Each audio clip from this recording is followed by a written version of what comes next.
So, we have managed to get the 2 golden anchor keys that are going to give us access to the Sphinx in the middle of the main room. And, yeah, you know how I said, don't always trust me when I tell you how much is left to go of a level. Yeah, this is another case of that happening. Because my memory basically just recalled the final room of this dungeon, which is kind of... it's certainly there, and I know it's there, and a reasonable amount of this part is based there. However, there is another, much larger room that we have to deal with before then. Also, 2 wonderful centaur have been sent to kill us. Evidently, they were just like, but 1 wasn't enough. We need to send 2. That is going to solve all of our problems, and she won't get any further at all.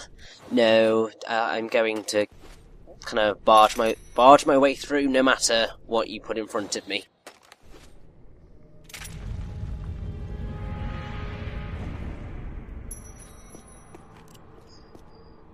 Now, this ball here is a lovely, nice, quick way that you can kill off enemies pretty easily. However, if you want to get all the kills in the game,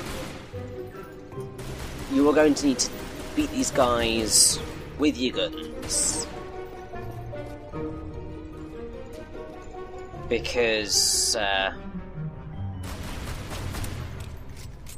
that is literally the only way that you're going to get through this.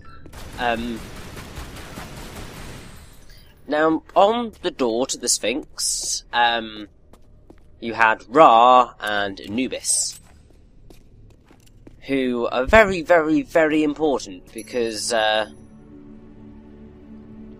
as you can just about see in the water there, we have 2 massive statues of Ra and Anubis, and they provide the basis for this room. That they are our platforming challenge. So Ra is the god of the sun.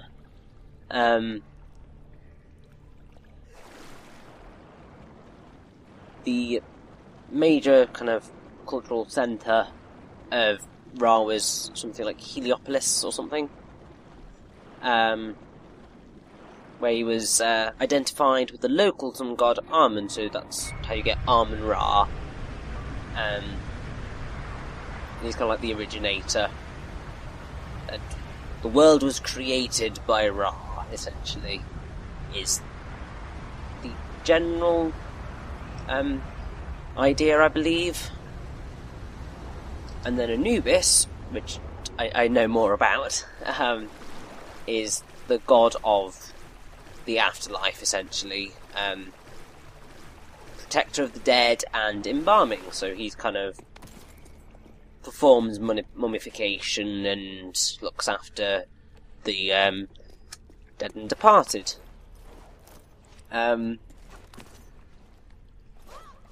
Which is really quite cool. I don't quite know why they decided to make him a jackal, because that's what, well, he's half human, half jackal, just as Ra is half human, half bird. That's obviously what happens in life. You get these combinations of things. But the jackal was apparently strongly associated with cemeteries in ancient Egypt. And yeah, and distinctive black colour, apparently has more to do with the colour of rotting flesh and the black soil of the Nile symbolising rebirth than the colour of the jackal for Anubis, but yeah. Either way, it's just Anubis is a really cool god. Probably one of my favourites in Egyptian mythology.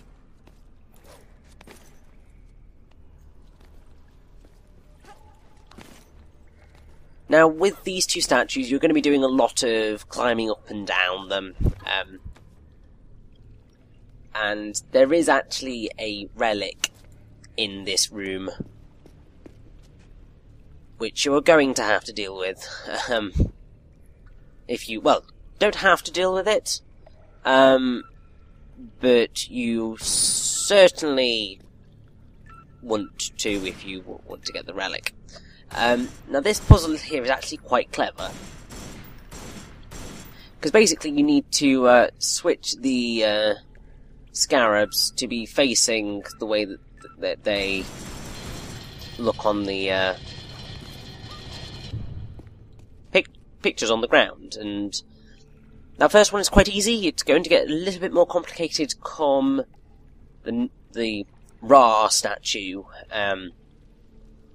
because that one isn't in the same nice and easy position to be able to understand things.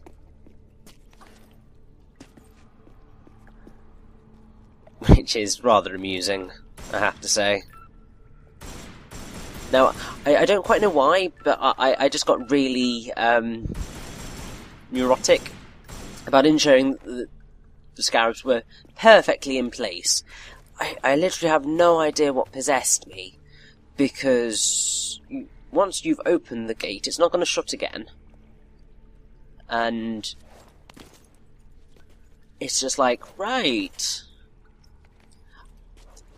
Do not ask me how my brain works. Sometimes it's just crazy.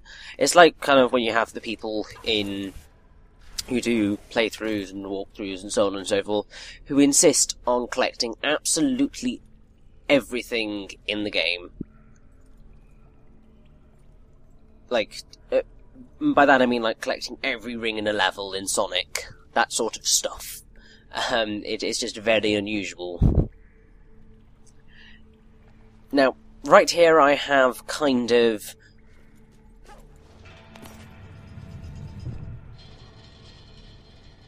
gone a little bit back to... Oh no, I think I have gone the correct way. Kind of, in what I meant to do, because you are meant to pull down that switch eventually. I think what I was meant to be attempting to do is jump across to the Ra statue, instead of this switch, and come to this switch a little bit later. Although, really annoyingly, once you get to this switch, you kind of have to go an alternate route back, kind of across, if you want to get anywhere. Now, thankfully, the jump across to the Ra statue is quite nice, because literally all you technically have to do is just jump from arm to arm and you're sorted. Lara can make that jump, although if you want to even easier jump, climb up to the top ledge and kind of just leap over, you'll be absolutely fine. But yes, this is the Ra statue, as you are no doubt aware, considering the other one was the Anubis one. And our little pictures for the scarabs are down here. And you have to make sure that you get them in the right positions. So, this way, because, and it's a nice little touch on the puzzle, because you are slightly disorientated by falling down to the bottom of this pit, and it's not necessarily evident which orientation the scarabs are meant to be in, unless you use common sense. And then remember, because obviously memory is very important when you're doing this sort of stuff. Now, if I recall correctly, there is rather annoyingly not quite a nice easy checkpoint to deal with on the statues, so you have got to do quite a lot of it in one fell swoop. Also, don't do anything with that brick. You literally need to do nothing with it, if I recall correctly. It's just, I don't even know why it's there, to be honest. Because it did serve, I'm assuming it's probably to help you get up to that ledge there. But there really isn't much of a purpose. Now, this switch here is what's going to allow us to get to the relic. Because the relic is all the way up in behind that gate there. Now, you can get this when the ground is dry. But you can also get this... You can also get the relic when we re-flood the statues. I have to say that's a ridiculous amount of water to be shifting. I have no idea where it goes, how it gets back in. It's probably better not to question the logistics of the ancient Egyptian architecture. I mean, they managed to build the pyramids somehow. I'm sure this kind of stuff is easy for them.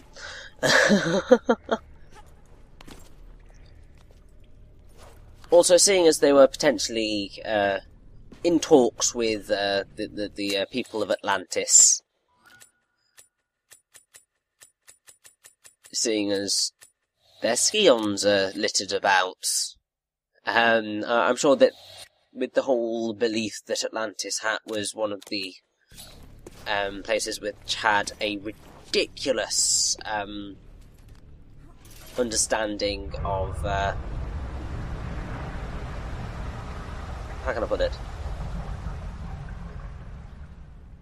Well, a ridiculous level of technology that we've magically lost because Atlantis went underwater, and got the same with like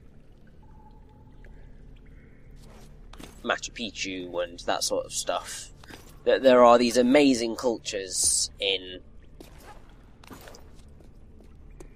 kind of that have been lost to the world, and they seem to have developed things that, well, they've developed things that we can't or struggle to understand. Because, I mean, we're in an age now where most of what we deal with, we get. We understand a lot of how the world works. And that is actually really awesome that that's the case. Like, I mean, seriously, like, the finding the Higgs boson is, like, an awesome thing. Also, I once again, I was incorrect. There is a wonderful, wonderful checkpoint halfway up the statues. So helpful. Yeah, like, I mean, some of the scientific discoveries that we're making are just outstanding and really quite mesmerising. So the fact that there are still things that we really do not understand is just amazing. Now, do not, I repeat, do not pull that switch, or jump to that switch, or jump anywhere near that switch if you want a nice easy job of getting the relic. Because that switch, if I recall correctly, raises the water level up to where you want it to be. If you raise the water level, you're going to have a much harder job getting this Horus idol. Because you will be under Lara's limited ability to breathe. You'll be faced with that challenge. However, now that we have got the idol, we can jump to that switch and get all the way up to that incredibly wonderful ledge, which is going to lead us to our final room, which is going to house a Scion, hopefully.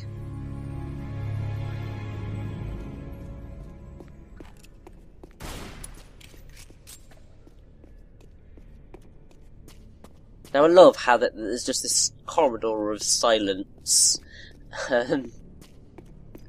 just upping the tension for when you get to this corner, and right ahead you can see a room and you can see a door. It's just like, this is too easy. What are they going to throw at me? What are they going to throw at me? And as soon as we get into the room, cat mummies and centaurs galore. And, I mean, rather amusingly, this fight is not nearly as challenging as it necessarily could be, considering how many of the enemies there are and how difficult they can be. But, I mean, use your SMGs, use your most powerful weapons, and these guys kind of will eventually just go down. As long as you don't get comboed, you should be perfectly okay. Now, as you can see, the Scion is beyond that grating, but to get to that grating, we need to pull down / shoot the two things on either side. So we need to just make it there, and that's going to get us our final piece of the Scion, which is very helpful. And once again we have to deal with these rather annoying kind of... I'm not quite sure what to describe these, because they aren't really... Well, they're grooves, I suppose, in the pillars. And there's a lot of them. I mean, seriously, how are some of these pillars standing? Because, like, they're evidently not ridiculously well... Well, they are rather well supported. But you would have thought that kind of the fact that that there are these grooves would mean that kind of over time they would have developed a bit more seriously. It's sort of like there is a bit of a weakness in the structure that these have appeared.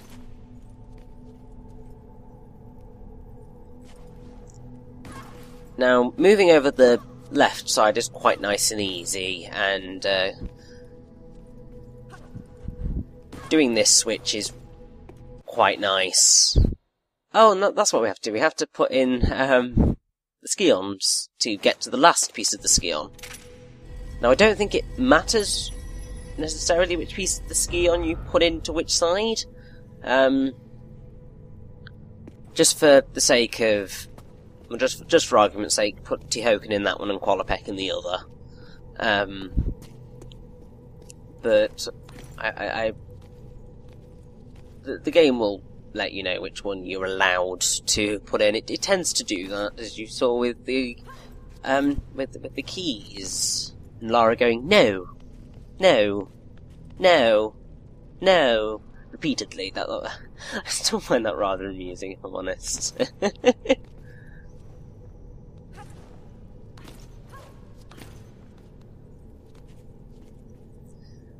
However, after this room, we are done in Egypt, and we have a rather long cutscene, especially for Tomb Raider.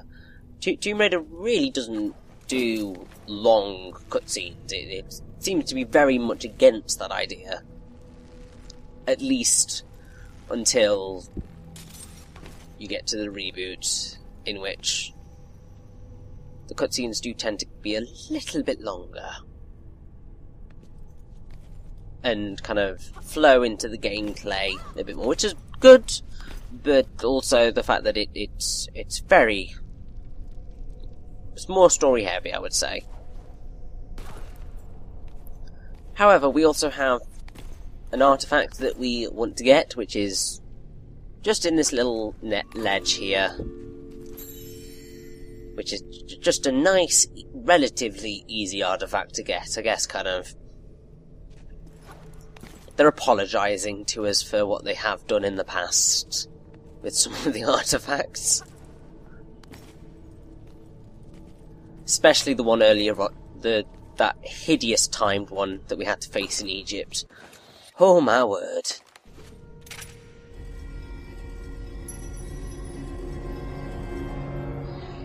So, Egypt is finished. Let's run up, grab the Scion and vamoose. And then we need to figure out what the heck the Scion does.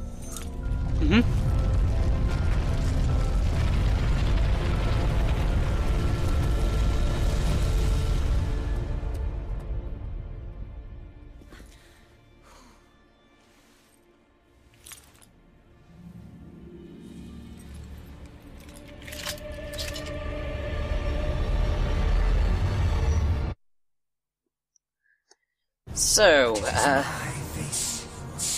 having put all of the pieces of the Scion together, we get to see the reality of what happened here back in Atlantis. Yet it is this council that rules over you today. You rule over nothing. Atlantis is in ruin. Nothing can change that. Everything must burn. That voice sounds familiar. It's a path to madness. I wash my hands of you for your treachery, for using the knowledge of the Scion to unleash our armies against us. I expel you forever from the secret order of the Three, and condemn you to shame in the frozen limbo of eternity. It cannot be stopped.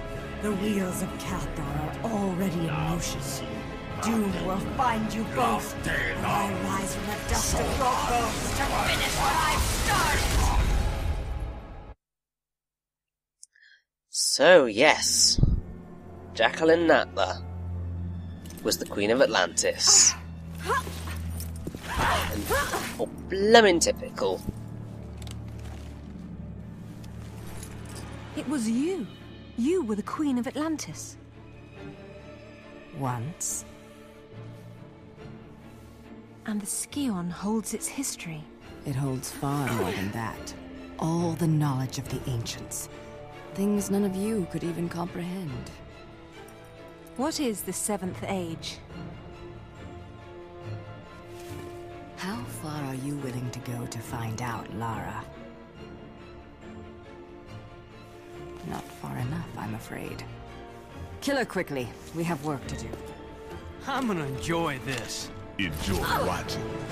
I'm cutting. Well, that's a bit grim, and I don't think we're going to allow that, because we have another super action. Now, in the original game, this was just a cutscene, but it is quite a cool quick time event, so I'm kind of glad that they did turn it into a quick time event. If they're going to choose any scene to do that to, this one works quite well.